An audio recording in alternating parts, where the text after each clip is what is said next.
It's tempting to think of a movie theater as just a building, but it's far more than that. Within those walls lie the history of the last century. Imagine what that building has witnessed, the many audiences that have come together within its walls. To laugh together, to despair together, to rejoice together,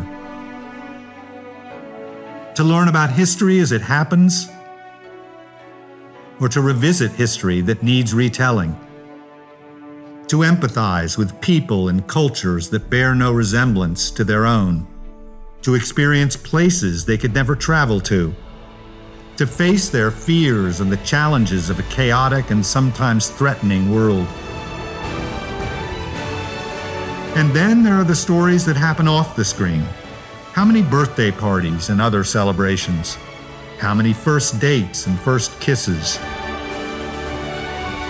How many souls who sought the company of strangers on a lonely night? The last century has been one of major accomplishment and also of incredible tragedy. These buildings, these movie theaters, have borne witness to it all, and those memories live within their walls. What we now know as the Metro is a perfect example. Born in 1933 during the Great Depression, the Midtown Theater opened on Broadway and 99th Street. It was a typical neighborhood theater at the time, although at over 600 seats, one of the larger ones. The architecture was a sleeker version of what would later be called Art Deco, streamlined to account for lack of resources during the Great Depression, but with hints of the opulence that had been the rage only a few years earlier. The theater played the usual complement of fare, a double feature of Hollywood B movies, a newsreel, a cartoon, and perhaps a live act. As the movie business changed, the Midtown changed with it, and like so many neighborhood theaters, it went through many incarnations, experimenting at various times with Yiddish films, Spanish language films, and other international films. With the invention of television, the theater fell on hard times, eventually becoming a porn house in the 1970s, which ironically may have saved the building from the wrecking ball. Then, in the 1980s, the Midtown was given new life when Dan Talbot, the art film impresario who created The New Yorker, the Cinema Studio, and eventually Lincoln Plaza Cinemas, bought the theater, spruced it up, and started playing double features of the best in world cinema.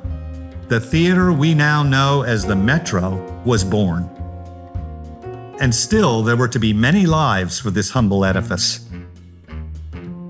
In the 1990s, a series of chains took over the theater, making it a regular commercial movie theater once again, playing the latest Hollywood hits, or at least the ones that Lowe's wasn't playing down on 84th Street.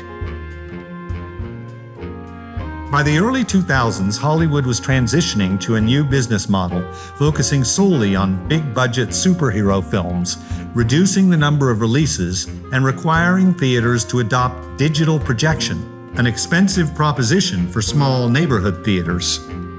The Metro was deemed obsolete. It was padlocked and stripped of its Art Deco interior. Writing for the New York Times in 2007, David Dunlop said, "Gone is a golden ceiling molding with a chain of floral bouquets. Gone are the sylph-filled niches. Gone is grillwork that sprouted like corn."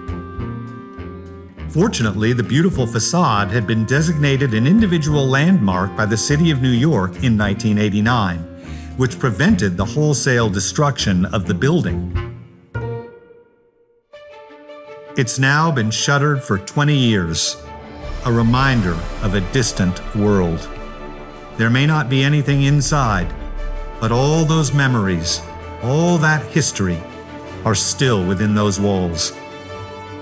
From neighborhood programming to ethnic enclave to international showcase to porn house to repertory cinema to second-run movies and then back to art house, this is the story of movie theaters over the last century. From Midtown Theater to Metro Cinema, to Metro Twin. This is the story of a building on Broadway on the Upper West Side that still stands proud in a landscape that looks nothing like it did when the building was built in 1933. Now comes the next chapter in that rich history as we embark upon a new vision and emblazon the marquee with a new name fit for this moment. Introducing the Uptown Film Center.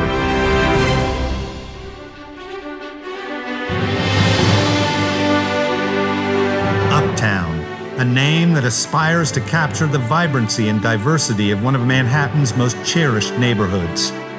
Uptown, a name that is synonymous with its location, creating a clear destination known by all New Yorkers. Uptown, a name that evokes elegance, culture, fashion. The Uptown Film Center, serving all of the underserved communities north of Lincoln Center, delivering a vibrant mix of independent and international films, revivals of classic cinema, and the educational programs for everyone from kindergartners to retirees. A state-of-the-art film-focused arts center with a cafe to welcome the community. After a century of indelible memories, a new chapter will be written with the arrival of the Uptown Film Center.